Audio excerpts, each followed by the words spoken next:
آج مجلس عزا و عزادار کو بلا رہی ہے کہ تم نے آج اس فرش عزا سے کتنا ماحول بنایا کہ جس ماحول کے ساتھ یہ الاجل جشتی ہو.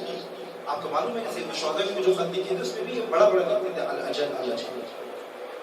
اہل کوفہ نے الاجل کہہ کے بلایا کرتے تھے کہ جلدی کیجیے، ہمیں ظالم حاکم سے نجات دلائیے اور ہم ایسے ساتھ دیں گے اور ہم ایسے کریں گے.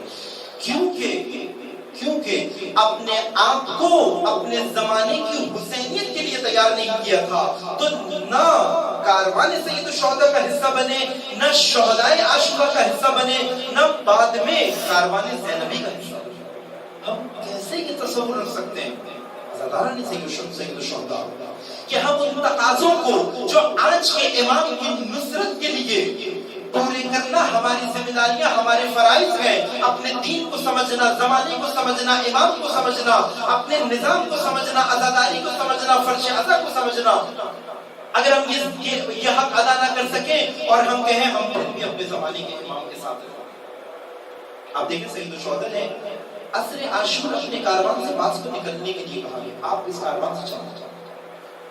اس کاروان کا آپ سے کوئی تعلق نہیں ہے. شب عاشور آپ جانتے ہیں یہ بات بہت حیرت بھی ہوتی ہے سن کے، شب عاشور تک جس نے ساتھ دیا ہو اور امام سے کیا کہہ رہے ہیں، کس بابت امام نے کہا کہ میرے کاروان سے چلے جاؤ. امام نے کہا جس پر ذرہ برابر بھی اس کی گردن پر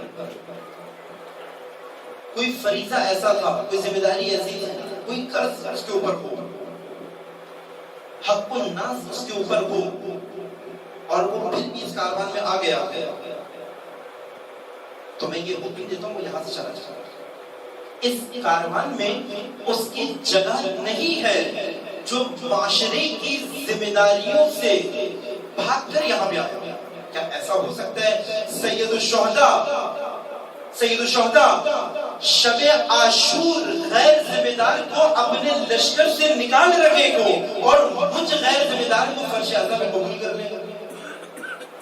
سید الشہداء کی فرش عزا پہ شب عاشور نکالا جا رہا ہے وہ جو غیر ذمہ دار ہے.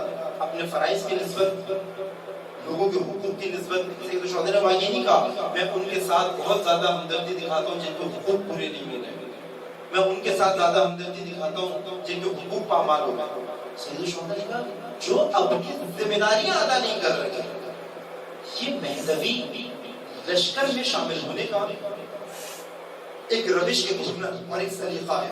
ہم یہ دیکھیں ذمہ داریاں ہماری کیا کیا